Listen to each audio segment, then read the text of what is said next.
জাদু জানে গো আমার বন্ধু মহা জাদু জানে, ঠিক কিনা? মালয়েশিয়ান যেই ভাই দায়িত্বে আছেন উনি কত সুন্দর করে আমার দেশের সরকারকে স্বাগতম জানাচ্ছে।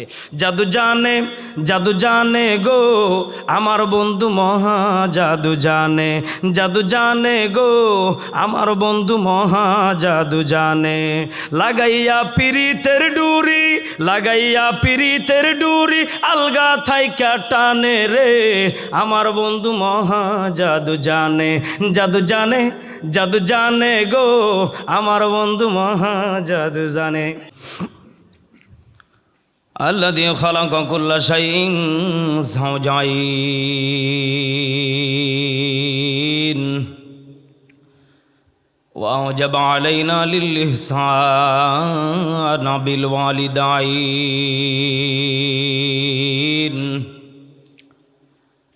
ওয়া নাশহাদু আল্লা ইলাহা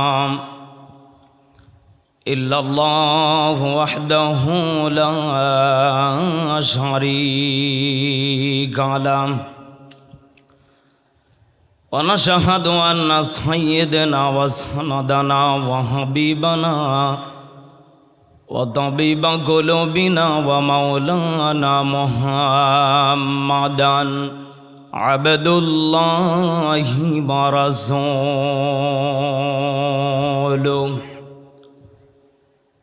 আম্মা বাদ, সকলে আমার সাথে মহাব্বতে পড়ুন আউযু বিল্লাহি মিনাশ শাইতানির রাজিম। বিসমিল্লাহির রহমানির রহিম।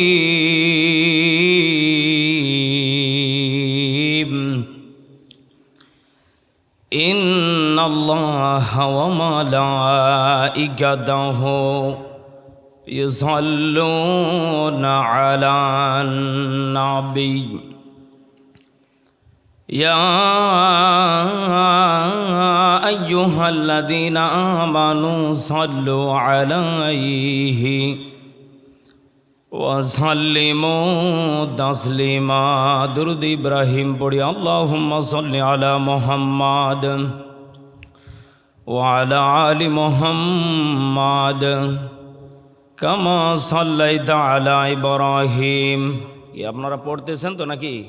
এ দরুদ কি শুধু আমার জন্য? তো সবাই বলেন ওয়া আলা আলি ইব্রাহিম ইন্নাকা হামিদুম মাজিদ। আল্লাহুম্মা বারিক আলা মুহাম্মাদিন ওয়া আলা আলি মুহাম্মাদ কামা বারাকতা আলা ইব্রাহিম ওয়া আলা আলি ইব্রাহিম ইন্নাকা হামিদুম মাজিদ। রেখো না মনেতে ভয় বান্দা খোদার, দূর হয়ে যাবে বাধা সব। তোমার আমার এক মালিক আছেন আমাদের রব, আছেন আমাদের রব। জবান খুলে বলেন আল্লাহু আকবার।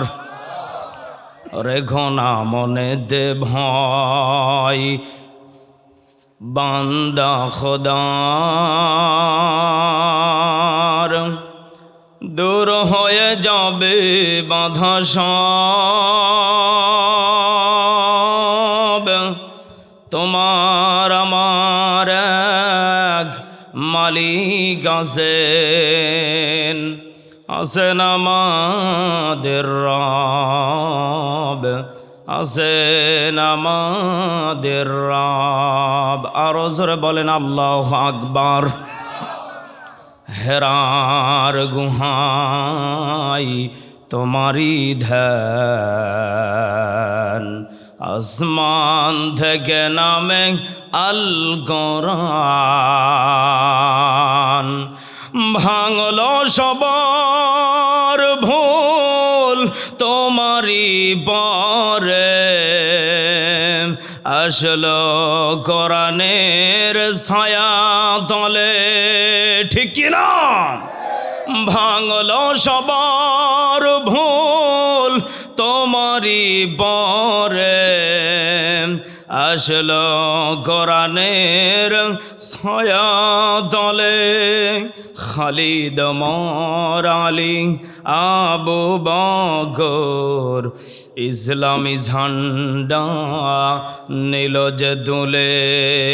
আল আমিন তুমি ছিলে চিরদিনী সকল মানুষের দরে। সবাই মহব্বতে জবান খুলে রসুলকে যারা ভালোবাসেন একটু বলেন তো দেখি, হে রাসূল তোমাকে ভুলি আমি, হাজারো ব্যথা বেদনার বরে। ফিরে আসনি তুমি আপন ঘরে, দিনের আলো তুমি ছড়িয়ে দিতে, চলে গেলে মদিনায় মক্কা ছেড়ে। হে রাসূল বলেন বলেন কেমন করে হে রাসূল তোমাকে ভুলি আমি, কেমন করে। কলিজার টুকরা প্রাণপ্রিয় যুবক ভাইরাম, বৃদ্ধ বাবাজিরা, জবানটাকে টান টান করে সিংহের মতো গর্জন দিয়ে আমরা যে নবীকে ভালোবাসি, নবীকে মহব্বত করি, আমাদের ইমানের পরিচয় এখনই দিবে ইনশাআল্লাহ। জবানটা খুলে টান টান করে, অন্তত পক্ষে শহীদি মর্যাদা আল্লাহ দেবে কিনা জানি না, তবে আমাদের গর্জন হবে তাদের মতো যারা কোরআনের জন্য জীবন দিয়েছে। কথা বলেন ঠিক কিনা? একটু আওয়াজ করে বলেন তো দেখি মুসলমান, আমরা নবীকে ভালোবাসি কম না বেশি? ও বাংলার মুসলমান, ইতিমধ্যে আপনারা সোশ্যাল মিডিয়াতে, ইউটিউব, ফেসবুক বিভিন্ন জায়গাতে দেখেছেন, ঢাকাতে ফ্লাইওভারের ওপর যে কালেমার পতাকাগুলো ওড়ানো হয়েছিল, কিছু নামধারী মুসলমানের সন্তান কুলাঙ্গার, নাউজুবিল্লাহ বলেন, এই কালেমার পতাকাগুলোকে নামিয়ে ফেলেছিলেন। কথা মনে হয় আমি বানিয়ে বললাম? হ্যাঁ, সত্য না এটা? আচ্ছা বলেন তো দেখি, এটা 98% মুসলমানের দেশে যারা কালেমার পতাকা নামিয়ে পুড়িয়ে ফেলেছে ওপেনে, যাদের দেহে নবীর প্রেম ভালোবাসা মহব্বত আছে, এই বাংলার জমিনে ওই সমস্ত নবী প্রেমিকেরা এই সমস্ত কুলাঙ্গারদেরকে ছেড়ে দিবে না। কথা বলেন ঠিক কিনা? ও বাংলার বীর মুসলমান, আমাদেরকে এতটুকু ঐক্যবদ্ধ হতে হবে, আমরা নবীকে ভালোবাসি শুধু এটা মুখে প্রমাণ করলে হবে না, নবীকে মহব্বত করি এটা শুধুমাত্র মুখ দিয়ে বললে হবে না, জবান দিয়ে প্রমাণ করলে হবে না। ও বাংলার বীর মুসলমান, মনে রাখতে হবে, এই বাংলার জমিনে যেইভাবে আমার বাংলাদেশে কালেমার পতাকাকে নামিয়ে ওপেনে পুড়িয়ে ফেলেছে, মনে রাখতে হবে এই বাংলার জমিনে যেই সমস্ত কাজ, যেই সমস্ত নাস্তিক কুলাঙ্গারের বাচ্চারা করেছে, আগামীর পার্লামেন্টে, আগামীর বাংলাদেশে আমরা দেখতে চাই এই কালেমার পতাকা আমাদের ঘরে ঘরে নয়, সংসদ ভবনের ওপরে প্রত্যেকটা জায়গাতে কালেমার পতাকা মুসলমানের সন্তান উড়াবে। ইহুদি নাস্তিকের বাচ্চারা বাংলার জমিন থেকে কালেমার পতাকা দেখে লেজ গুটিয়ে ইন্ডিয়াতে পালাতে বাধ্য হবে। কথা বলেন ঠিক কিনা? ও বাংলার বীর মুসলমান, মনে রাখতে হবে এই কালেমার পাওয়ার তো সেই পাওয়ার যেই কালেমার জন্য আমির হামজা ভাইকে 3 বছর জেলখানায় রাখা হয়েছিল, যেই কালেমার জন্য আল্লামা সাঈদীকে জেলের ফাঁসিতে থাকতে হয়েছে, যেই কালেমার দাওয়াত দিতে গিয়ে মতিউর রহমান নিজামীকে ফাঁসির মঞ্চে ঝুলতে হয়েছে। মনে রাখতে হবে এই বাংলার জমিনে ওই কালেমার দাওয়াত আমরাও দিচ্ছি, আগামীতেও দিয়েও যাব।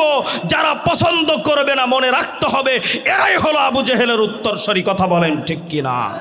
নাস্তিকতা নিফাত যাক, দিন ইসলাম জিন্দাবাদ। নাস্তিকতা নিফাত যাক, দিন ইসলাম জিন্দাবাদ। কোটি প্রাণে একই আওয়াজ, খোদা দহি ছাড় পাবে না, এই বাংলায় ঠাই হবে না, মুসলমানরা জেগেছে আজ। তোলো তোলো আওয়াজ তোলো, জোর কদমে সামনে চলো, সবাই মিলে একই তালে দাও না স্লোগান, জোরে নারায়ে তাকবীর, জোরে নারায়ে তাকবীর। মুসলমানের এই দেশেতে নাস্তিকদের ঠাঁই নাই, নাস্তিকদের পক্ষে যারা তাদের কোনো রক্ষা নাই। এই আওয়াজ হবে না, ঠিক কিনা? মুসলমানের এই দেশেতে নাস্তিকদের ঠাঁই নাই, নাস্তিকদের পক্ষে যারা তাদের কোনো রক্ষা নাই। এ দেশেতে থাকতে হলে কোরআন মানতে হবে, কোরআন না মানলে তারা দাদার দেশে যাবে, ঠিক কিনা? এ দেশেতে থাকতে হলে কোরআন মানতে হবে, কোরআন না মানলে তারা ধুতি পরা দেশে যাবে। তোলো তোলো আওয়াজ তোলো, জোর কদমে সামনে চলো, সবাই মিলে একই তালে দাও না স্লোগান, জোরে নারায়ে তাকবীর, জবান খুলে নারায়ে তাকবীর। কষ্ট হয়েছে আপনাদের? আল্লাহ রাব্বুল আলামিন পৃথিবীবাসীকে জানিয়ে দিচ্ছেন, হে নবী, আপনার উম্মতে মুহাম্মাদীদেরকে আপনি জানিয়ে দেন, আল্লাহ রাব্বুল আলামিন আমি যে রবে দুনিয়াতে একটা কিতাব পাঠিয়েছি, সব থেকে সম্মানী কিতাব। এই কিতাবটাকে আমি আল্লাহ কত সম্মান আর মর্যাদা দিয়ে পাঠিয়েছি। এই কিতাবটাকে আমি আল্লাহ কেন পাঠালাম? এই কিতাব পাঠানোর পিছনে কারণ বেশি কিছু ছিল না, শুধুমাত্র একটাই সন্দেহ ছিল, একটাই আমার কাজ ছিল, সেটা হলো এদেশে মুনাফিক আবু জেহেল থাকবে। শুধুমাত্র এই ভাইরাসগুলোকে তাড়ানোর জন্যই আমি আল্লাহ কিতাব পাঠিয়েছি। চিৎকার মেরে বলেন সুবহানাল্লাহ। রব্বুল আলামিন ডেকে বললেন, এ ভাইরাসগুলো নবীজির জামানাতেও ছিল, এখনও আছে, কিয়ামতের আগ পর্যন্ত থাকবে। ওগো নবীজি, তবে হ্যাঁ, এটা সত্য, আপনি যখন এই কথাগুলো বলতে যাবেন আপনার প্রতি জুলুম বাধা আসবে, কিন্তু পিছু টান হওয়া যাবে না। তাহলে আমরা আজকে জানবো সামনের দিকে গেলে আমাদের কি হবে। 1 নম্বর টার্গেট, যারা নামাজ নিয়মিত পড়েন, সত্য করে বলেন তো দেখি, আপনি যখন মসজিদে যান, মসজিদে ঢোকার সাথে সাথে আপনার অন্তরে একটা তাকওয়া ভয় ঢুকে যায়, আমি যে ঘরে ঢুকলাম এখন ডাইরেক্ট আমার কথা চলমান হবে কার সাথে? আরও জোরে বলেন, কার সাথে? আমার সফর সঙ্গী মাঝে মাঝে বলে, হুজুর যেখানেই যাই কোনো জায়গাতে শান্তি পাই না, যখনই মসজিদে ওযু বানিয়ে ঢুকে যায় শুধুমাত্র শান্তি পাই না, মনে হয় আল্লাহ যে জান্নাত আমাদেরকে দেবেন এর প্রমাণ আমরা মসজিদ ঘরে ঢুকলেই টের পেয়ে যাই। সুবহানাল্লাহ। অথচ এই মসজিদে কত মুসল্লি আছে শুধুমাত্র শুক্রবারে যায়, ফাঁকিবাজি মুসল্লি মনে হয় নেই। হ্যাঁ, কথা বলেন। এরকম কত ওলি আছে শুধু শুক্রবারে যায়, সবার পরে যায়, আবার দেখেন সবার আগেই বের হয়ে যায়।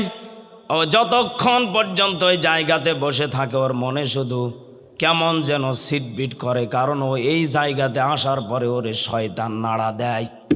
কথা বল।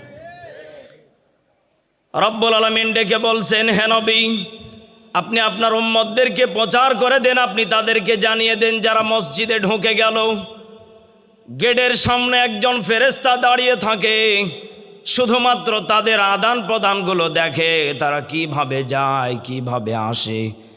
আমার যেই উম্মতগুলো মসজিদে ঢোকার সময় ডান পা দিয়ে পড়ে আল্লাহুম্মা মাফতাহালি আবওয়াবা রহমাতিক, আমি আল্লাহ শুধু মসজিদের দরজা রহমতের দরজা খুলে দেই তা না, যতগুলো পৃথিবীর বুকে রহমতের দরজা আমি আল্লাহ বানিয়েছি প্রত্যেকটা দরজা বান্দার জন্য খুলে দেই।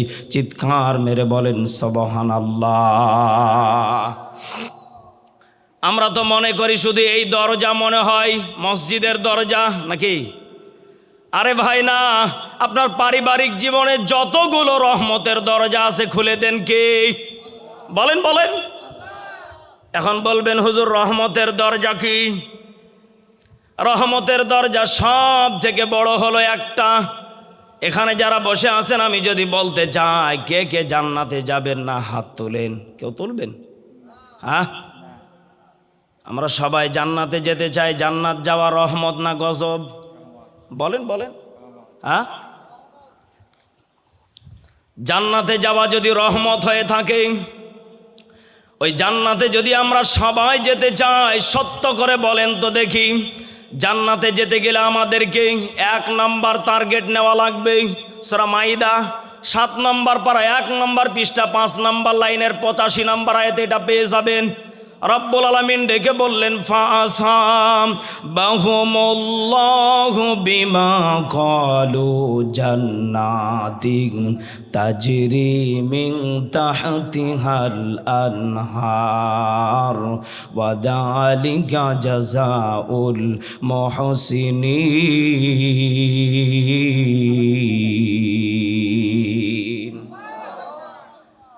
সূরা মাইদা 7 নম্বর পারা 1 নম্বর পৃষ্ঠা 5 নম্বর লাইনের 85 নম্বর আয়াত। এটা রব্বুল আলামিন ডেকে বলছেন ফাআসাবাহুমুল্লাহ, সম্মান মর্যাদা আমি আল্লাহ দিয়েছি তোমাকে। সুবহানাল্লাহ বলেন। আচ্ছা বলেন তো দেখে সম্মানটা আমাদেরকে দিয়েছেন কে? আল্লাহ বললেন শুধু আমি আল্লাহ সম্মান আর মর্যাদা দিয়েছি তা না, বিমা ক্বালু, যদি তুমি এই সম্মানটাকে যদি টিকিয়ে রাখতে পারো, আমি আল্লাহ ওয়াদা করে দিলাম তোমাকে জান্নাত আমি আল্লাহ উপহার দেব। একটু চিৎকার মেরে বলেন সুবহানাল্লাহ। এখানে আমার একটা মাঝে মাঝে প্রশ্ন জাগে, সত্য করে বলেন তো দেখি, সম্মান কি আল্লাহ গরুকে দিয়েছে? এই কথা বলেন। ছাগলকে দিয়েছে? ভেড়া দুম্বাকে দিয়েছে? আল্লাহ বললেন পৃথিবীর কাউকে আমি আল্লাহ এমন সম্মান দেই নাই, আমি আল্লাহ শুধুমাত্র তোমাকেই দিয়েছি। আল্লাহ আবারও জানিয়ে দিচ্ছেন লাকাদ খালাকনাল ইনসানা ফি আহসানি তাকওয়িম।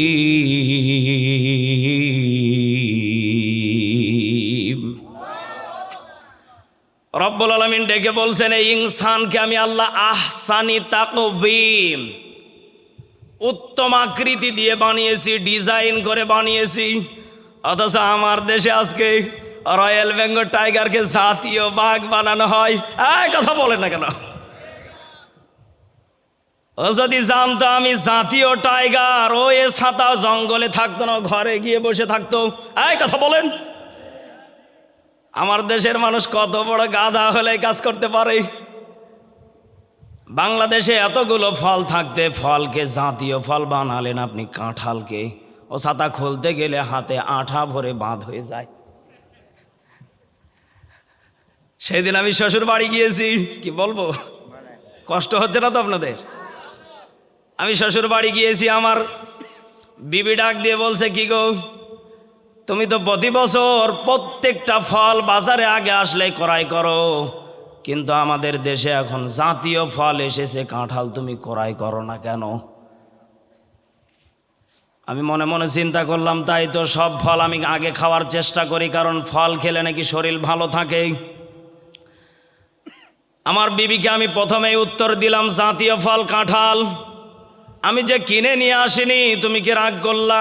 বিবি বলছে শুধু রাগ না, আমার অভিমান হচ্ছে, কারণ তুমি ফল খাও, আনো নাই কেন বলো? আমি বললাম দেখো, কাঁঠাল আমি ঠিকই বাজার থেকে ক্রয় করেছি, শুধুমাত্র আমি ওই আঠার ভয়ে খুলি না, তুমি যেদিন খুলে দিবে সেই দিন আমি খাবো। শাশুড়ি আম্মা ডেকে বলছে জামাই এত ভয় পাই, আমাকে দাও। আমার শাশুড়িকে আমি দেখলাম ঘরের ভিতরে গিয়ে ইচ্ছা মতো তেল মাখলো। এ কি গো, ও ছাতা খাবার গেলে যদি তেলই মাখা লাগে, ও ছাতা খেয়ে লাভটা কি? এই কথা বলেন না কেন? আমার শাশুড়ির হাতের দিকে তাকাই, এমন করে তেল মাখা মেখেছে, খালি টস টস করে পড়তেছে। আমি বললাম আম্মা এটা আপনি করলেন কি? কয় বাবা তেল যদি মাখি কাঁঠালের কষগুলো লাগবে না, এমনি এমনি খুলে যাবে, খাইতেও মজা লাগবে। আমি বললাম মা সব ঠিক আছে, কিন্তু এটা জাতীয় ফল হবার যোগ্যতা রাখে না। আপনাদের রাজশাহীর আমকে যদি অন্তত পক্ষে বানাতো আমি মনে হয় খুশি হতাম, কারণ খালি ছিলে খাইলেই মজা লাগে। আল্লাহু আকবার বলেন। মধু মধু এত পরিমাণ সুস্বাদু এ রাজশাহীর আম, বিশেষ করে রূপালী আমটা বেশি সুস্বাদু। সুবহানাল্লাহ কয় না? কোনো তেলও মাখা লাগে না, টেনশনও করা লাগে না, ঠেলা ঠেলিও করা লাগে না, খালি আমার ভাইও কানে দিবে, খালি ছিলে খাবে। কথা আল্লাহ বললেন, বান্দা আমি এত নিয়ামতের ফল তোমাকে উপহার দিলাম, শুধুমাত্র তোমাকে আহসানি তাকবীম উত্তম আকৃতি দিয়ে বানিয়েছি, এই কারণে উত্তম সৌন্দর্য দিয়ে বানিয়েছি, এই কারণে বান্দা তোমাকে এত সম্মান আর মর্যাদা দিলাম। বান্দা তুমি জানার পরে যদি মানতে না চাও, কিয়ামতের মাঠে আমি আল্লাহ তোমাকে জাহান্নামের কাঠগড়াতে দাঁড় করাতে বাধ্য হয়ে যাব। একটু চিৎকার মেরে বলেন নাউজুবিল্লাহ। ও রাজশাহীবাসী, আমি আপনাদেরকে এতটুকু আজকে কথা বলতে চাই, তাহলে বলেন তো দেখি আমাদের সম্মান দিলেন কে? আরো জোরে। মর্যাদা দিয়েছেন কে? উত্তম আকৃতি দিলেন কে? ডিজাইন করলেন কে? এটা কিন্তু ক্লাস, এটা কি কষ্ট হচ্ছে আপনাদের? চলবে? তাহলে আমাদেরকে সম্মান দিলেন, আমাদেরকে মর্যাদা দিলেন, উত্তম আকৃতি দিলেন, উত্তম ডিজাইন দিলেন। আল্লাহ এবার ডাক দিয়ে বলছেন, এত কিছু দেওয়ার পরে যদি বান্দা তুমি না আমাকে চিনতে পারো, আমি আল্লাহ রব্বুল আলামিন তোমাকে জানিয়ে দিলাম এমন একটা জাহান্নাম তোমার জন্য বানিয়ে রেখেছি, যেই জাহান্নামের ভিতরে তোমাকে ফেলে দেওয়ার সঙ্গে সঙ্গে প্রত্যেকটা সাপ বিচ্ছু গ্রাস করে ফেলবে। চিৎকার মেরে বলেন নাউজুবিল্লাহ। এই ফ্যানের বাতাসটা একটু ওইদিকে দেন। কলিজার টুকরা প্রাণ প্রিয় যুবক ভাইয়েরা, তাহলে আওয়াজ করে বলেন তো দেখি আমাদের সম্মান মর্যাদা আছে না নেই? আল্লাহ রাব্বুল আলামিন ডেকে বলছেন, এই সম্মান যদি টিকিয়ে রাখতে চাও, দুনিয়াকে ভুলে যাও, দুনিয়াকে লাথি মেরে দাও। এক নাম্বার টার্গেটই হলো তোমাদের নামাজ। আরো জোরে বলেন কি? অথচ আমাদের দেশের মানুষ টাকার পিছনে বেশি সময়। কথা বলেন বলেন। টাকাকে এমনভাবে ক্রয় করে, হালাল হোক আর হারাম হোক দেখার টাইমও নেই, কীভাবে কি করলাম দেখার সময় নেই, আমাকে কামাই করাই লাগবে, এটাকে সব থেকে প্রাধান্য দেয়। এমন মানুষ আমাদের সমাজে আছে না নেই? ওরে মানুষ হইছ বেহুশ দুনিয়ার পিছে, কি জবাব দিবি রে তুই আল্লাহরই কাছে? ঠিক কি না? হালাল হারাম না মানিয়া কত টাকা করছো কামাই, এত টাকা রাখবা কোথায়? কাফনের তো পকেটে নাই।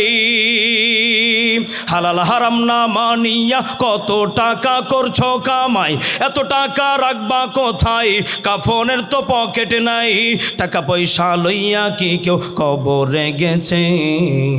টাকা পয়সা লইয়া কি কেউ কবরে গেছে?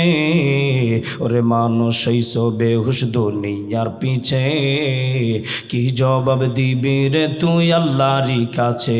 হাই, কি জবাব দিবি রে তুই আল্লাহরই কাছে? ঠিক কি না? রাত দিনে দৌড়া দৌড়ি, বিশ্রামেরও সুযোগটা নাই, নামাজ রোজা দূরের কথা, আল্লাহর নামটা মুখে নাই। ঠিক কি না? রাত দিনে দৌড়া দৌড়ি, বিশ্রামেরও সুযোগটা নাই, নামাজ রোজা দূরের কথা, আল্লাহর নামটা মুখে নাই।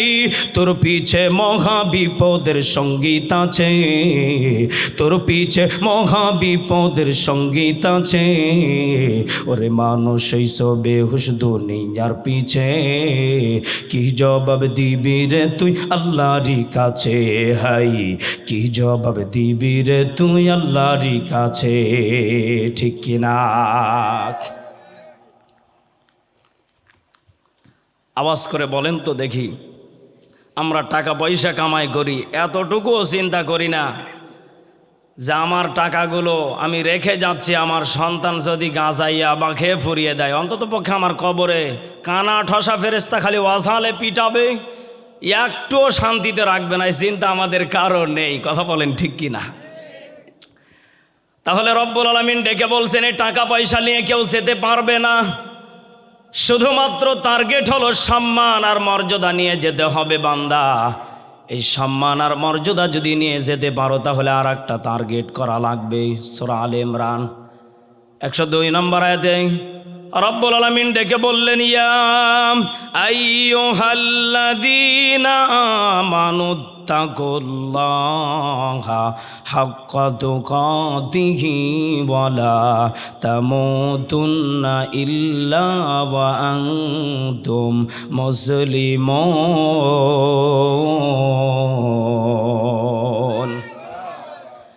রব্বুল আলামিন ডেকে বলছেন, হে ঈমানদারগণেরা, এখানে আমরা যারা বসে আছি বুকে হাত দিয়ে বলেন তো হুজুর আমি ঈমানদার।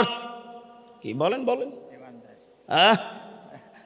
আমার ভাই বলেছে আমি বুকে হাত দিয়ে বললাম ঈমানদার। এখন বলেন তো দেখি আমার দেশে কিছু বিড়ি খোর ঈমানদার দাবি করে? কথা বলেন। হ্যাঁ, সেই দিন আমার এক এলাকাতে টাটকা একজন বিড়ি খোরকে আমি দেখলাম 3 দিন থেকে বিড়ি খায় না। চা খেতে বসে একজন মুসল্লি ডাক দিয়ে বলছে, কি রে বিড়ি খাও না কে? আমিও একটু ধরে বসলাম, সত্য করে বলে তো দেখি তোমার চাইতে এলাকাতে বিড়ি মনে হয় আর কেউ খায় না। মানে একবারে অরিজিনাল বিড়ি খোর কি নেই? হ্যাঁ, এমনও এখানে যুবক আছে প্রেমিকার ছ্যাঁকায় পড়ে 57টা সিগারেট খায়, সেঞ্চুরি করে ফেলে। কথা কন না কে?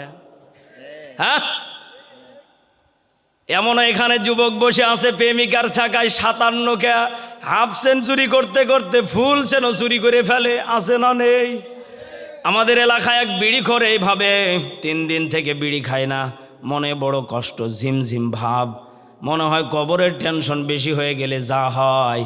এলাকার মানুষজন ধরে বলল, কি ব্যাপার বিড়ি খাও না কেন, দেখা যায় না? আল্লাহর বান্দা মুচকি একটা হাসি দিয়ে বলল, আমারও ঈমান আছে।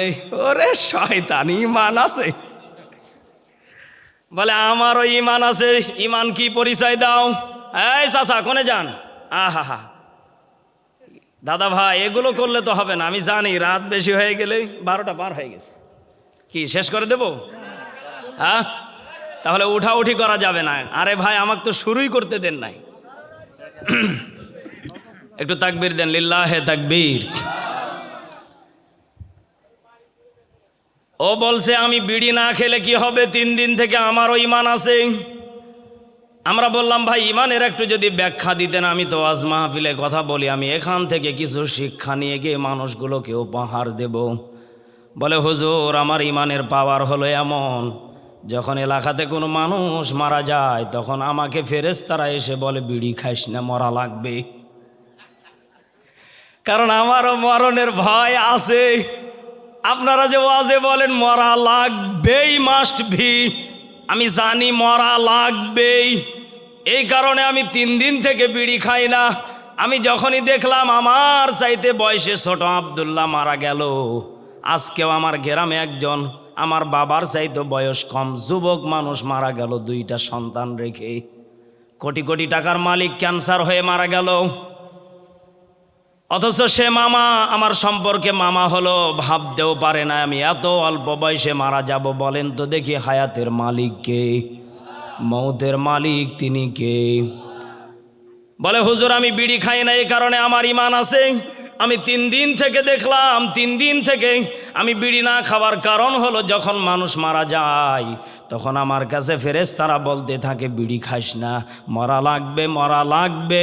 এই কথা যখন আমার অন্তরে বাধা দেয় 3 দিন পর্যন্ত ঈমান ঠিক থাকে। 4 দিনের দিন বন্ধু বান্ধব কয় এক টান মারি দেখ, কয় এক টান মারি দেখ।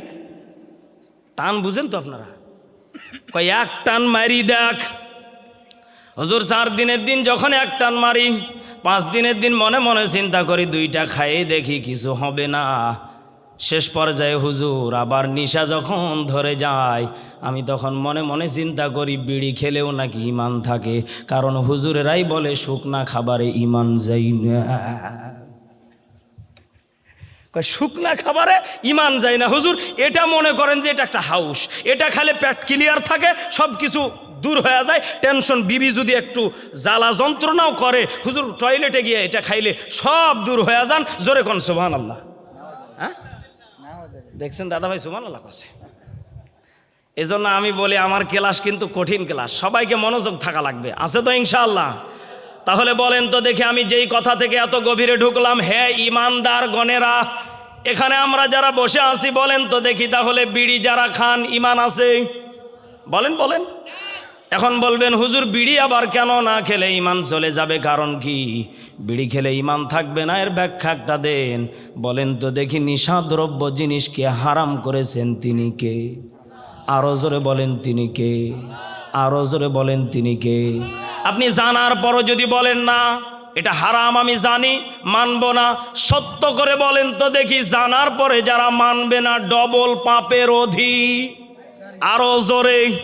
তাহলে আপনি জানার পরে যদি খান, আপনি ডবল পাপের অধিকারী হয়ে গেলেন। আমি এত গভীরে যেতে চাচ্ছি না।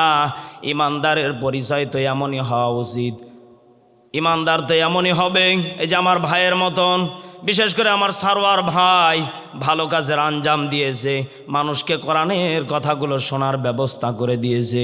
রব্বুল আলামিন ডেকে বলেন, যখন কোনো ব্যক্তি ভালো কাজের আঞ্জাম দেয়, আর এখান থেকে যখন কোনো মানুষ ওয়াদা করে আমি আর বিড়ি খাবো না, আমি জর্দা দিয়ে হারাম কিছু খাবার খাবো না, যখন একজন ব্যক্তি যখন হেদায়েত হয়ে যাবে, বেনিফিট আমার সারোয়ার ভাই সহকারে এলাকার প্রত্যেকটা মানুষ পেয়ে যাবে, আর বিনিময় জান্নাত বান্দার জন্য বরাদ্দ হয়ে যাবে।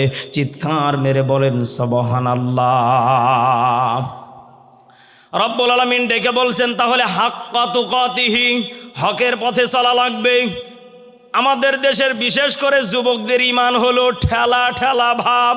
কথা কয় না? কি কি ভাব? ঠেলা ঠেলা। সামনে এই জোরে বলো, এই আরো জোরে। কি হসে? কয় যাবে রে। কথা কয় না। এই হলো যুবকদের ইমানের ভাব। এখন বলবেন হুজুর এই ওয়াজ করতেছেন কে? সত্য করে বলেন তো দেখি, আমাদের দেশে মুসলমানের কালেমার পতাকা আজকে ওপেনে পোড়ানো হচ্ছে, আর আর্জেন্টিনা আর ব্রাজিলের পতাকা ওপেনে উড়ানো হচ্ছে। এইগুলো দাদাদের কাজ না, এগুলো হলো আমার যুবক ভাইদের কাজ। একটু আওয়াজ করে কথা বলেন, ঠিক কি না? আর আস্তে কর। হ্যাঁ, এই যুবক কথা ঠিক। হ্যাঁ, সেই দিন আমার এক চাচা বয়সের দেখলাম ফেসবুক খুলতেই, কষ্ট হচ্ছে নাকি আপনার? এক চাচাকে দেখলাম কত সুন্দর করে দাড়ির ভিতরে ডিজাইন করেছে আর্জেন্টিনার। ওরে শয়তান, তুমি নবীর সুন্নাতের ভিতরে তুমি ডিজাইন করেছো আর্জেন্টিনার। ও মুসলমান, যেই দাড়ির ভিতরে আমার নবীজির সুন্নাত, যেই দাড়ি দেখলে মুরব্বি মুরব্বি লাগে, সবাই তাকে সম্মান করে। রাস্তা দিয়ে যখন দাড়িওয়ালা মানুষ হেঁটে যায়, যুবকেরাও পর্যন্ত তাকে সালাম না দিয়ে যেতে পারে না। কথা বলেন ঠিক কিনা? অথচ দেখলাম একজন অটোওয়ালা মুরব্বি চাচা বয়সের, দাড়ির ভিতরে আর্জেন্টিনা ডিজাইন মেরে খুব আনন্দতে মিডিয়ার সামনে বলছে, আমি খুব গর্বিত। অত গর্বিত না গর্ভবতী? এই কথা বলেন না কেন? আল্লাহ বলে পেটের ভিতরে কি আছে সব বের করব সময় মতো। নাউজুবিল্লাহ বলেন। রব্বুল আলামিন ডেকে বলছেন, যেই সুন্নাত আমি নবীর জন্য, আমার বন্ধু হাবিবুল্লাহর জন্য হয় না, যেই সুন্নাত মানুষ দেখানোর জন্য রাখো, মনে রাখিও কিয়ামতের মাঠে ওই শয়তানের সাথেই তোমার হাসর নাসর হবে। চিৎকার মেরে বলেন নাউজুবিল্লাহ। তাহলে বলেন তো দেখি, আপনার যদি ডিজাইন যদি মেসির সাথে হয়, কিয়ামত কার সাথে হবে? বলেন বলেন। যার গেঞ্জি হবে নেইমারের সাথে, ইনজুরি প্লেয়ার। কত কর আই রে ইনজুরি হচ্ছে, আল্লাহ এমন করে ম্যাটটা দেশে। একজন মহিলা করছে, কয় ওই 10টা বিয়ে করলো সমস্যা নেই, আমি ওয়াক একবার হলো জীবনে চাই। আমি মনে মনে চিন্তা করলাম, তোর কপালে ঝাঁটার বাড়ি দিবার চাই রে। এই কথা কর না কে রে বা? আমি গোলাম রব্বানি ডায়লগ মারিচ্ছি, রাগ করিচ্ছে? সবই হবি, আজকে খেলা হবি। কথা কর না কে? বাটাম ফাইটে থুয়ে যাবো বারে। রাগ করতেছেন? নেইমার ইনজুরি প্লেয়ার, একে অনেক যুবকেরা অনুসরণ করে। সেই দিন দেখলাম ফেসবুকে ৭৬ মিনিটে নেইমার নামছে খালি দেখানোর জন্য। কি যুবক, ঠিক আছে নি? ৭৬ মিনিটে নামছে। 90 মিনিটের খেলা। চিন্তা করলাম আল্লাহ আছে আর 14 মিনিট, খেলবে কি? মিশায় একটু দৌড়াদৌড়ি করেছে, ওটা নিয়ে যুবকেরা পুরো তোলপাড়, মিডিয়া পাগল। আল্লাহ নবীজি বলেন ক্বালান নবী সাল্লাল্লাহু আলাইহি ওয়াসাল্লাম মান তাশাব্বাহা বিকওম ফাহুয়া মিনহুম। নবীজি বললেন যার ডিজাইন হবে মেসির সাথে, যার ডিজাইন হবে নেইমারের সাথে, যার ডিজাইন হবে ইহুদিদের সাথে, জবান খুলে বলেন তো দেখি তার হাসর নাসর হবে তার সাথে। এই কথা মেসবার বাবার না নবীজির? আরো জোরে, আরো জোরে। ও যুবক ভাইয়েরা, তাহলে সত্য করে বলে তো দেখি আমাদের ডিজাইন হবে কার মতো? নবীর মতো। কার মতো বলেন বলেন? আমাদের ডিজাইন যদি নবীর মতো হয়, আমাদের ডিজাইন চলাফেরা পোশাক আশাক যদি নবীজির মতো হয়ে যায়, নবীজি বলেন আমার একটা উম্মত যদি জাহান্নামের গেটে দাঁড়িয়ে যায়, আমি নবীজি ওই উম্মতের জন্য ডাইরেক্ট আল্লাহর কাছে গিয়ে বলবো, আল্লাহ আমার একজন উম্মত জাহান্নামের গেটে দাঁড়িয়ে আছে, আপনি যদি অনুমতি দেন আমি আমার উম্মতটাকে জান্নাতে নিয়ে যাব।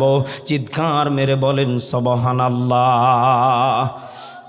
ও বাংলার যুবকেরা, মনে রাখো তুমি যাকে অনুসরণ অনুকরণ করতেছো, যেই দেশে মুসলমানদের আজান বন্ধ করে দেওয়া হয়েছে, যেই দেশে মুসলমানদের আজান বন্ধ করে দেওয়া হয়েছে, ওই মুসলমানের সন্তান ইহুদির সাথে হাত মিলিয়ে তাল মিলিয়ে চলতে পারে না। কথা বলেন ঠিক কিনা? এই জন্য মুসলমানের ডিজাইন হবে নবীর মতো। কথা বলেন ঠিক কিনা? মুসলমানদের চরিত্র হবে, এই দেশের যুবকদের চরিত্র হবে আমার নবীর মতো। কথা বলেন ঠিক কিনা? কারণ আমার নবী হাসরে, আমার নবী মিজানে, আমার নবী ফুলসিরাতে, নবী বিনে জান্নাত পাওয়া কঠিন উম্মতের জন্য। সে কোন বন্ধু বলো বেশি বিশ্বস্ত, কার কাছে মন খুলে দেওয়া যায়, কার কাছে সব কথা বলা যায়, হওয়া যায় বড় বিশ্বস্ত, হওয়া যায় বড় বিশ্বস্ত। ঠিক কিনা?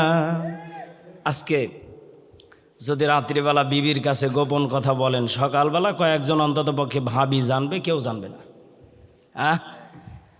আমার ভাই যেহেতু ঠিক বলছে, মনে হয় জীবনে একবার হলো ঘটছে। কারণ নারীদের এমন একটা অভ্যাস, এখানে মা বোন আছে তো, আছে, প্রজেক্টর আছে না? আসলে বিবিকে যারা গোপন কথা বলতে পছন্দ করেন, আমি একটা সত্য কথা আজকে বলে দিয়ে যাই, যদি ভুল করেও কোনোদিন যদি প্রেম করে থাকেন, এই কথা বইয়ের কাছে জীবনেও বলবেন না। কারণ আপনি যদি প্রেমের কথা যদি বইয়ের কাছে একদিন যদি বলছেন, ও কিয়ামত পর্যন্ত আপনাকে জ্বালিয়ে খাবে। একটু যদি কোনো রকম ভুল করে ফেলেন, বলবে ওইটার কাছে যাও। এই কথা বলেন না কেন? এই জন্য বইয়ের কাছে সব গোপন কথা বলা যাবে। যেজন কখনো ব্যথা দিতে জানে না, যেজনকে বলি মুছে দেই বেদনা, যেজন কখনো ব্যথা দিতে জানে না, যেজনকে বলি মুছে দেই বেদনা, হৃদয়ের হাহাকার আপন করে নিতে আর কার বুক এত প্রশস্ত, তার নাম আহমদ বড় বিশ্বস্ত, তার নাম আহমদ বড় বিশ্বস্ত। জবান খুলে বলেন ঠিক কিনা? কোনো ব্যক্তি যদি নবীর কাছে গোপনে নীরবে যদি আমার মনের অন্তরের কথা যদি নবীর কাছে বলি, বলেন তো দেখি আমার কথা বোঝার শক্তি আছে না নাই? আরো জোরে বলেন। আমার নবী বলেন, আমার উম্মতকে আমি কোনোদিন কষ্ট দিব না, কিন্তু আমার উম্মত যদি আমাকেও কষ্ট দিয়ে ফেলে, আমি নবী এরপরও আমার উম্মতকে ভুলতে পারি না। জোরে বলেন সুবহানাল্লাহ। কলিজার টুকরা বাবাজিরা, তাহলে বলেন তো দেখি আমরা নবীকে ভালোবাসবো তো ইনশাআল্লাহ? একটু হাতগুলো তুলেন তো দেখি। লিল্লাহে তাকবীর।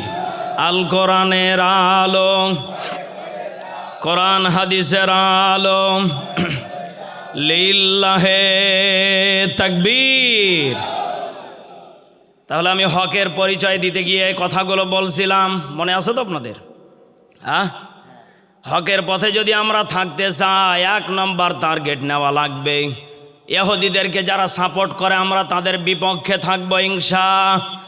রব্বুল আলামিন ডেকে বলছেন তাদের মরণ তো এমনই হওয়া উচিত, ইল্লা ওয়া আনতুম মুসলিমুন।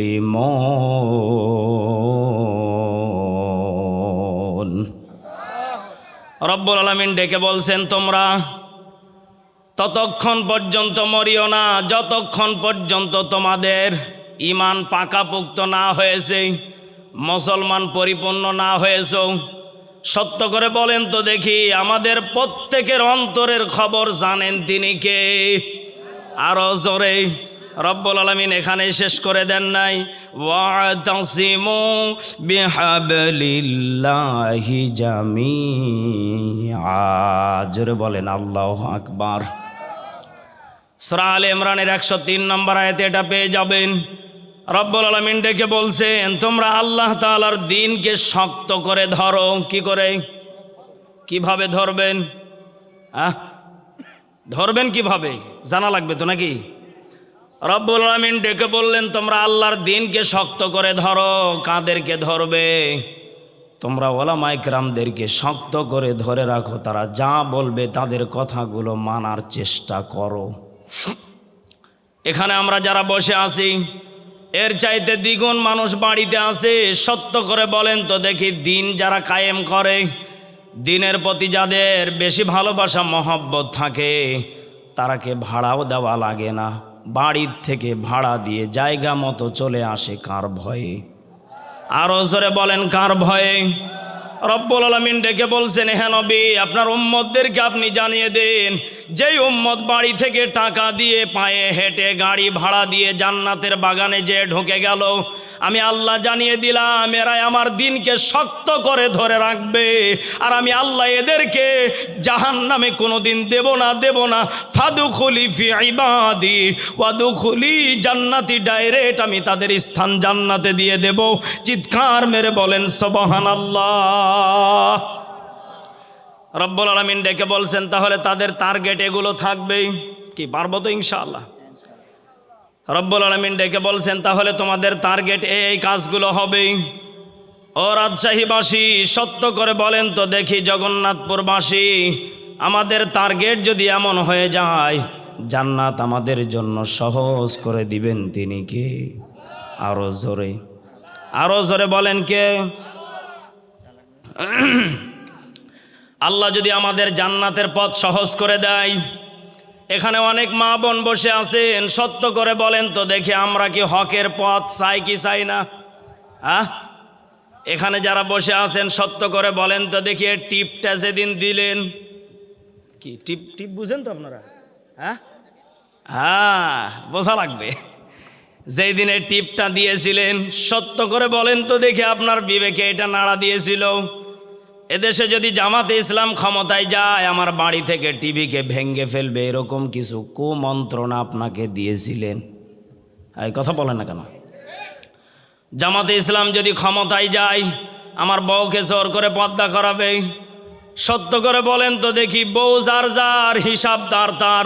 জামাতে ইসলামকে আর বিএনপিকে আর আওয়ামী লীগকে, জামাত শিবিরকে সত্য করে বলেন তো দেখি, বউ যার ক্ষমতা। কথা হয় না। তাহলে আপনার বাড়ির টিভি জামাত ইসলাম ভেঙে ফেলবে, আপনার বউকে জোর করে পর্দা করাবে। এইগুলো কথা যারা বলেছে মনে রাখবেন এরা হলো আবু জেহেলের উত্তরসূরি। হ্যাঁ ভাই,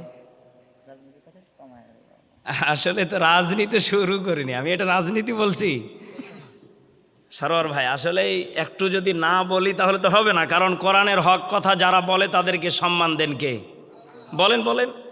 আমি চেষ্টা করব এই এলাকাতে অন্তত পক্ষে মানুষ যেন কোরআন প্রেমিক হয়। এখন এই যে কুমন্ত্রণাগুলো যারা দিয়েছে, আমি চাই যে এগুলো থেকে আমাদেরকে বেঁচে থাকা লাগবে নাকি? দেখেন আমি কি বলছি, না কষ্ট পেলেন আপনি? ভাই রাগ করিয়েন না, আমাকে একটু সুযোগ দেন নাকি? আচ্ছা, আপনাদের কষ্ট হচ্ছে নাকি? চলবে তো ইনশাআল্লাহ?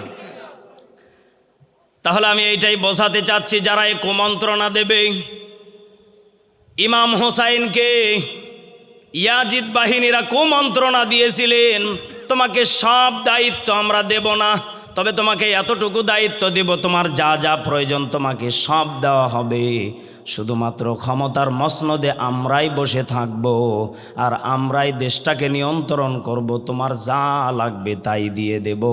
বলেন তো দেখি, ইহুদিদের হাতে ইমাম হোসাইন ক্ষমতা দিয়েছেন কি দেন নাই?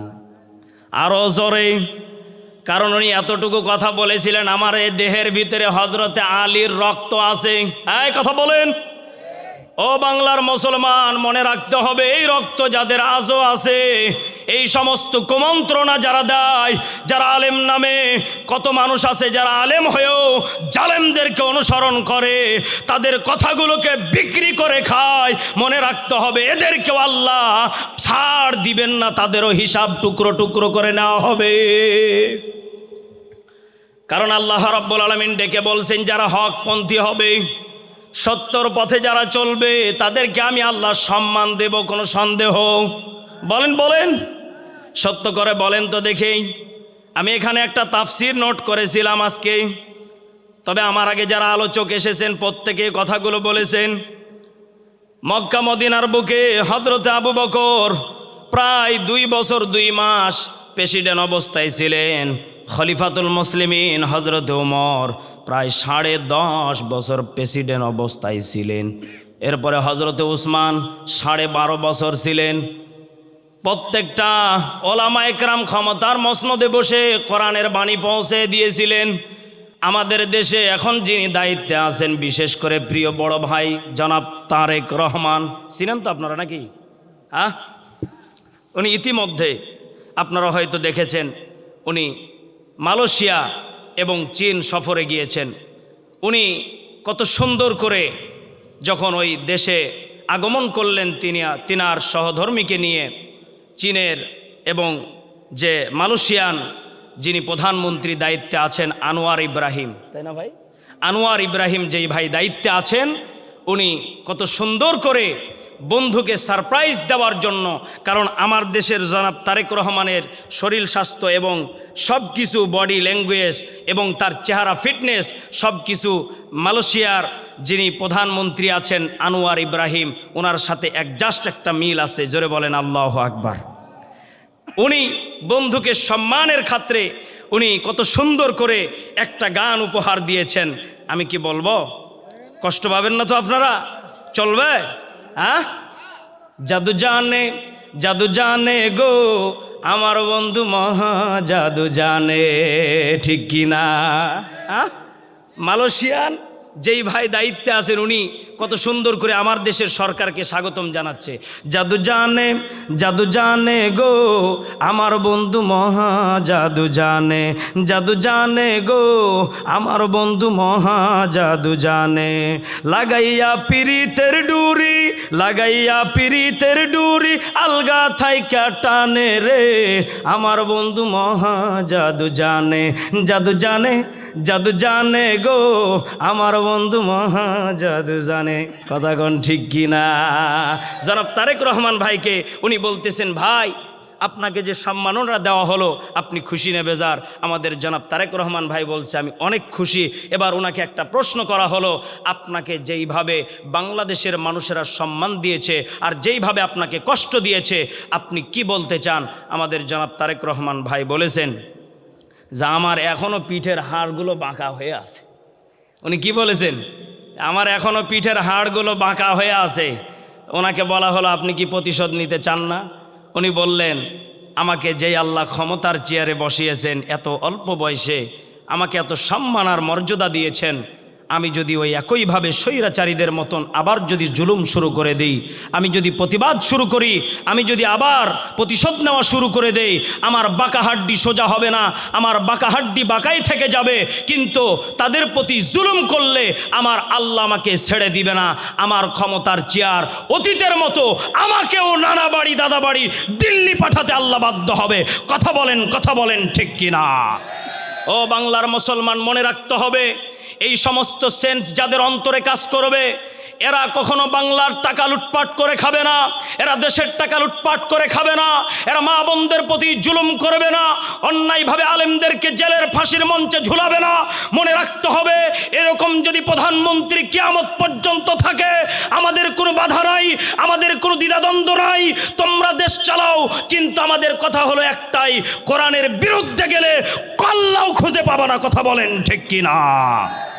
কোরআন যেখানে মুসলমান সেখানে, দ্বীন ইসলাম যেখানে মুসলমান সেখানে যদি কোরআনের বিরুদ্ধে অবস্থান নাও, এই বাংলার জনতা 5 আগস্টে যেইভাবে স্লোগান দিয়েছে, আগামীর পার্লামেন্টকে, সংসদ ভবনকে 1 মিনিটের দাদাবাড়ি দিল্লি পাঠাতে পারে, এরকম যুবকদের পাওয়ার আছে। কথা বলেন ঠিক কিনা?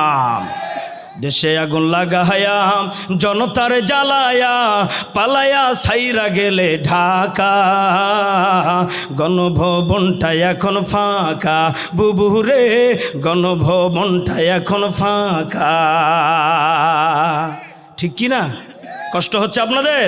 দেশে আগুন লাগায়া জনতার জ্বালায়া পালায়া সাইরা গেলে ঢাকা, গণভবনটা এখন ফাঁকা, বুবুরে গণভবনটা এখন ফাঁকা। ও মিথ্যা মামলায় ফাঁসি দিলে সোনার মানুষগুলারে, কত বড় ডাইনি তুমি, মায়া নাই তার অন্তরে। এই আওয়াজ ঠিক কিনা? জোরে কোন? ও তুমি মিথ্যা মামলায় ফাঁসি দিলাম সোনার মানুষগুলারে, কত বড় ডাইনি সেজে, মায়া নাই তার অন্তরে।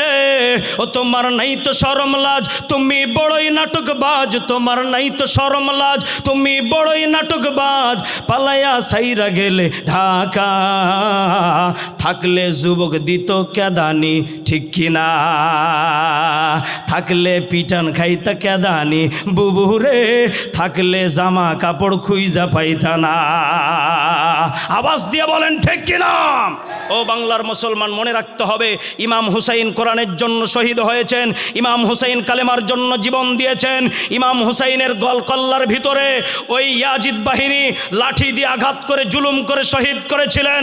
মনে রাখতে হবে, এই বাংলার জমিনে যারা হকপন্থী আলেম হবে, হকের কথা যারা বলতে পছন্দ করে, আর এই হকের পথে যারা বাধা দেয়, মনে রাখতে হবে এরাও হলো ওদের মতো। কথা বলেন ঠিক কিনা? এই জন্য আমার ভাইয়েরা, আমরা কোরআনের পথে আসি, থাকবো, কোরআনকে সম্মান করব, জীবন যদি দিতে হয় আমরা রাজি আছি ইনশাআল্লাহ। রব্বুল আলামিন ডেকে বলছেন, বান্দা তাহলে কোরআনের পথে যদি জীবন দিতে চাও, তাহলে তোমাদেরকে একটা কাজ করতে হবে, সেটা হলো কি? ওয়া কুনতুম আলা শাফা হুফরাতিম মিনান নার ফাআনকাদাকুম মিনহা, তোমরা জাহান্নামের কিনারায় দাঁড়িয়ে গিয়েছিলে, আমি সেখান থেকে তোমাদেরকে হেফাজত করেছি। জোরে বলেন সুবহানাল্লাহ। এখানে যারা বসে আছেন, বলেন তো বাপ ভাইরা, আমাদের প্রত্যেকের ঘরে মা বোন আছে না নেই? আরও জোরে বলেন, আছে না নেই? আচ্ছা, আপনার বোনকে যদি ওপেনে আমার দেশে যদি ধর্ষণ করা হয়, আপনার মায়ের সামনে যদি একজন ওপেনে ধর্ষণ করে, আপনি কি এটাকে মেনে নেবেন? আরও জোরে বলেন। যখনই আমরা এই কথাগুলো বলতে যাই, সবার কথা পছন্দ হয়, আলেমদের কথা পছন্দ হয় না। কারণ আলেমেরা যেই কথাগুলো বলে, এই কথাগুলো প্রত্যেকটা যুবকদের, মুরব্বীদের হৃদয়ে কেঁপে উঠে। কথা বলেন ঠিক কিনা? আমার ভাইয়েরা, আজকে আমরা যখন কোরআনের দাওয়াত দিতে যাই, ওয়ালা তাফাররাকু, তোমরা বিচ্ছিন্ন হয়েও না। কিভাবে? আল্লাহ বললেন, ওয়াজকুরু নি'মাতাল্লাহি আলাইকুম, আমি আল্লাহ তোমাদেরকে যে নিয়ামতগুলো দিয়েছি, তোমরা সেইগুলোকে স্মরণ করতে থাকো। জোরে বলেন সুবহানাল্লাহ। রব্বুল আলামিন ডেকে বললেন, তাহলে তোমরা কি কি নিয়ামত স্মরণ করবে? তোমাদের প্রত্যেকের ঘরে কিন্তু আমি মা বোন দিয়েছি, প্রত্যেকের ঘরে আমি মহিলাকে পাঠিয়ে দিয়েছি, কারো ঘরে বিবি, কারো ঘরে কন্যা সন্তান, কারো ঘরে মা। বলেন তো দেখি, এদের প্রতি যখন কেউ জুলুম করে, প্রত্যেকের রক্ত গরম হয়ে যায়। আওয়াজ করে বলেন ঠিক কিনা? রব্বুল আলামিন ডেকে বললেন, তাহলে শোনো, এই পৃথিবীর ময়দানে সেই দিনই শান্তি আসবে, যেই দিন আমার মা বোনদের ভিতরে 4টা আমল শুরু হয়ে যাবে। কয়টা? আরো জোরে। ক্বালান নবী সাল্লাল্লাহু আলাইহি ওয়াসাল্লাম, আদ-দুনিয়া কুল্লুহা মাতাউল খাইর ওয়া খাইরুল মাতাইদ দুনিয়া ইমরাতুস সালিহাত। চিৎকার মেরে বলেন সুবহানাল্লাহ। আল্লাহর নবীজি বললেন, আমার খাদিজা, আমার বিবি, যদি তাদের মতো তোমরা যদি নারী হতে চাও, জান্নাতি নারী হতে চাও, আমার বিবি খাদিজার সাথে যদি জান্নাতে যেতে চাও, বিশেষ করে আমি আমার মা বোনদেরকে বলতে চাচ্ছি, মা, আজকে এই 4টা আমল যদি আপনি বাস্তব জীবনে করতে পারেন, আপনার পরিপূর্ণ জীবনটাকে গাইডলাইন বানিয়ে দিবেন। তিনি কে? আরও জোরে বলেন, তিনি কে? 1 নম্বরে আমাদের মা বোনদের যে আমলটা করা লাগবে, দেখেন তো আপনাদের এলাকাতে আছে না নেই? 1 নম্বর আমল হলো এটা, যখন আপনি বাহির থেকে কর্মজীবন শেষ করে যখন বাড়িতে ফিরে যাবেন, বাড়িতে ঢোকার সময় বিবির যখন আপনি মুখটা মুচকি হাসি দেখতে পাবেন, সারাদিনের বাদাম বিক্রি করা শরীর, সারাদিনের আইল কাটা শরীর, সারাদিনের কুসর খেতে ভুট্টা খেতে কাজ করা শরীর, বলেন তো ঘামান্ত শরীরটাও আপনার অন্তর শীতল করে দেয় বিবির হাসিতে। চিৎকার মেরে বলেন কথা ঠিক কিনা? কিন্তু আমাদের দেশের অনেক মা বোন আছে, স্বামীকে বাড়িতে ঢোকার সঙ্গে সঙ্গে এমনভাবে তাকিয়ে থাকে, মনে হয় যে কিয়ামত আজকেই শুরু। কথা কয় না। আমার মাকে একদিন আমি দেখতেছি খুব রাগ নিয়ে মশান নিয়ে বসে আছে, খালি আজকে আয়সা দেখুক একটা হবি আজকে। আমি মনে মনে ছোট চ্যাংড়া চিন্তা করলাম, কে রে আমার মা এত রাগিছে কে? যখন আমার বাবা বাসায় বাড়িতে ঢুকেছে, ঢোকার সঙ্গে সঙ্গে আমার মা জোর গলায় কথা বলতেছে, তোমার ভাইয়ের বকরির ছাগল এসে আমার গাছের পেয়ারা গাছের সবগুলো পাতা খেয়ে নিয়েছে, এর বিচার যদি না করে দাও আমি আজকেই তোমার বাড়ির থেকে চলে যাব। বলেন তো দেখি এমন মা বোন আছে না নাই? হ্যাঁ, কত মা বোন আছে স্বামীর প্রতি দেখেন কিভাবে জুলুম করে, ভাইয়ে ভাইয়ে গন্ডগোল লাগিয়ে দেয়। একটা পেয়ারা গাছের দাম সর্বোচ্চ বাজারে গেলে 100 টাকা, কি ঠিক আছে তো? 100 টাকার পেয়ারার গাছের জন্য ভাইয়ে ভাইয়ে এমনভাবে গন্ডগোল সৃষ্টি করে, তার উদ্দেশ্যই হলো আমি এই জায়গাতে থাকবো না, জাগা মতো চলো। এই কথা বলেন। এক পর্যায়ে দেখলাম আমার বাবা আমার চাচার ওপরে খেপে গেল, শুধু খেপে গেল তা না, মারামারিও হয়ে গেল। ছোট চ্যাংড়া দেখি আমি, মুসকে মুসকে হাসি, এরা করে কি? আমি যখন বড় হয়ে গেলাম জানতে পারলাম, এ হাদিস থেকে আমি বুঝতে পারলাম, যেই নারী স্বামী বাড়িতে ঢোকার সঙ্গে সঙ্গে পৃথিবীর সব কষ্টগুলোকে দূরে ফেলে দেবে এবং স্বামীর দিকে মুচকে হাসি দিয়ে একটা সালাম দেবে এবং স্বামীকে বলবে, প্রাণের স্বামী আমার, 1 গিলাস পানি এনে দেই, শরবত এনে দেই, বসো, পাখা দিয়ে বাতাস করবে, ফ্যান আগিয়ে দেবে এবং কি লুঙ্গি গামছা আগিয়ে দিবে, গোসলের পানিটা ওজুটা ব্যবস্থা করে দিবে। বলেন তো দেখি ওই স্বামী স্ত্রীর ভিতরে কিয়ামত পর্যন্ত কোনো দিন গণ্ডগোল হবে না, জান্নাতি পরিবার বলে ঘোষণা করে দিলেন। তিনি কে? আরো জোরে বলেন, তিনি কে? অথচ আমার দেশের মা বোনেরা কি তা করে? এই কথা বলে না কেন?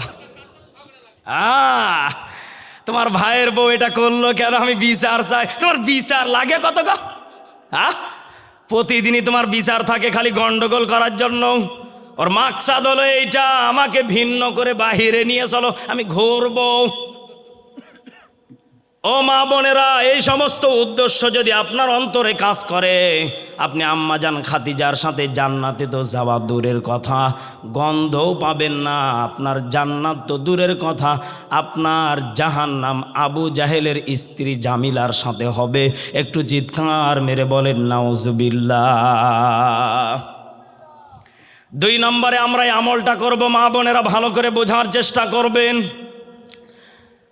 যেই স্বামী বাজার থেকে যেই পোশাকটা আপনার জন্য ক্রয় করে আনবে, যে খাবারটা ক্রয় করে আনবে, আপনাকে গোপনে এনে দিয়ে বলবে, প্রাণের বিবি আমার, আজকে সারাদিন কষ্ট করে মজুরি পাওয়া টাকাটা দিয়ে তোমাকে এই যে খুশি করে দিলাম। বিবির সঙ্গে সঙ্গে আমার দেশের এমনও মা বোন আছে ডাইরেক্ট বলে, এটার দাম কত? কথা মনে হয় বানিয়ে বলছি আমি এগুলা। ডাইরেক্ট বলে এটার দাম কত, কারণ মহিলা মানুষ কিন্তু একটু কিপটা হলো আমার মার্কেটওয়ালা ভাইয়েরা মজা মারে ভালো করে। 2000 টাকার শাড়ি ডাইরেক্ট কয় 10,000, ভাবি খালি আপনার জন্য 7,000। কথা কয় মার্কেটওয়ালা ভাইয়েরা কয় ব্যবসা গেছে ব্যবসা, হুজুর গোপন তত্ত্ব কয়ে আলাইছে রে, সব শেষ। কথা হয় না। আমার ভাবিরা ডাইরেক্ট স্বামী আসার সঙ্গে সঙ্গে মনে করে আমার চাইতে তুমি ভালো দাম দিয়ে কিনতে পারবা না, আমার চাইতে কম দাম কেউ রাখতে পারে না। সঙ্গে সঙ্গে বলে এটার দাম কত? স্বামী বা বেচারা মনে মনে চিন্তা করে, আহারে বউ যখন শুনবার চাইছে তখন খুশি মনে বলে, বিবি এই শাড়ির দাম বেশি না, মাত্র 2000 টাকা। কয় কি 2000 টাকা? এই জন্যে কেমবা ফ্যাকাশা ফ্যাকাশা লাগছে, কথা হয় না। কই এই জন্যে কালারটা কেমবা ফ্যাকাশা ফ্যাকাশা লাগছে, এই কালারটা আমি লিবার চাইনি, একদিন আমি যা দেখে পাচ্ছি। আসলে ওর অন্তরে ভেজাল হলো, ও মার্কেটে যাবি, আমার টাকা দাও আমি কিনে আনবো, তুমি গেছো কে? কথা হয় না। শুধুমাত্র এখানেই শেষ না, স্বামীর পছন্দকে অপছন্দ করে, স্বামীর মুখে মুখে কথা বলে, স্বামীকে মেনে নিতে চায় না। ও বোঝাতে চায় আমাকে টাকা দাও, আমি মার্কেট ঘুরবো আর আমি কিনবো আর সুন্দর সুন্দর করে কথা বলবো। ভাইয়া আসসালামু আলাইকুম। ওরে শয়তান, তোমার স্বামী এনে দেয়, তোমার পছন্দ হয় না, অথচ তুমি গিয়ে বলো ভাইয়া আসসালামু আলাইকুম, কত মিষ্টি মিষ্টি কথা। ভাবি নাম্বারটা কি দেওয়া যাবে? মিস কল দিতে দিতে হঠাৎ করে একদিন গোপন আলাপ, ভাইয়া কোথায় থাকে? আপনার ভাইয়া সময়ই দেয় না, আমাকে খালি ওই রাত্রিবেলা একটু আসে, কথাও কয় না, একদিক কায়থে ঘুমায় থাকে, সকাল হলে ডিউটি চলে যায়, কথা কয় না। দোকানদার কয় আমি তো খালি ফ্রি থাকি, কাস্টমার আসলে সময় দেই, বাকি সময়টা কার সাথে দিমু? ভাবির সাথে। কথা কোন ঠিক কি না? আমার দেশের ভাবিরা এইভাবে ফাঁসা যায়। 18 বছরের যুবকের সাথে চাষি বয়সের চাষি এবার কট খায়া ভিডিও ভাইরাল, কথা কোন ঠিক কি না? আল্লাহর নবী বললেন যেই সমস্ত নারীর ভিতরে এই বদ আচরণগুলো থাকবে, স্বামীর পছন্দকে পছন্দ করবে না, স্বামীকে যারা ভালোবাসতে শিখে নাই, স্বামীকে যারা অপছন্দ করে, স্বামীর প্রশংসা না করে যদি বলে স্বামী তোমার চুলগুলো ক্যাঁকড়া কুকড়া ভালো লাগে না, তোমার নাকটা কেমন যেন একটু বাঁকা তারা। আমার একটা জীবনে প্রেমিকা ছিল, যেই প্রেমিকের চেহারা দেখলে কলেজের বান্ধবীরা পর্যন্ত কত চ্যাংড়া খান পাইছিল রে, কথা কন। আল্লাহর নবী বলেন আদ-দুনিয়া কুল্লুহা মাতাউল খায়র ওয়া খায়রুল মাতাইদ দুনিয়া ইমরাতুস সালিহাত। ওই সমস্ত নারীরা খাদিজার সাথে জান্নাতে যাবে না, আমার বিবি খাদিজার সাথে জান্নাতে যাবে ওই সমস্ত শ্রেণীর নারীরা যেই সমস্ত নারীদের ভিতরে স্বামীর ভালোবাসা মহব্বত থাকবে, স্বামী যেটা এনে দেবে খুশি মনে মেনে নেবে। চিৎকার মেরে বলেন তো দেখি, এমন মা বোন আমাদের সমাজে দরকার আছে না নাই? জান্নাত চির সুখেরি ঘর, জান্নাত চির সুখেরি ঘর, ও গো জানতে যদি তুমি, মাইয়া ঘেরা রঙিন হে পৃথিবী, নয়তো সুখের খনি, ঠিক কিনা? জান্নাতে পাবে তুমি হুরে গেলমান যা চাবে, জান্নাতের সব নেয়ামত তোমায় স্বাগতম জানাবে। জোরে বলেন মারহাবা। শর্ত একটাই, তোমাকে দিতে হবে কোরবানি, শর্ত একটাই, তোমাকে দিতে হবে কোরবানি। করতে পারো তুমি যদি, করতে পারো তুমি যদি এক আল্লাহর গোলামি, মাইয়া ঘেরা রঙিন হে পৃথিবী, নয়তো সুখের খনি। আওয়াজ করে বলেন কথা ঠিক কিনা?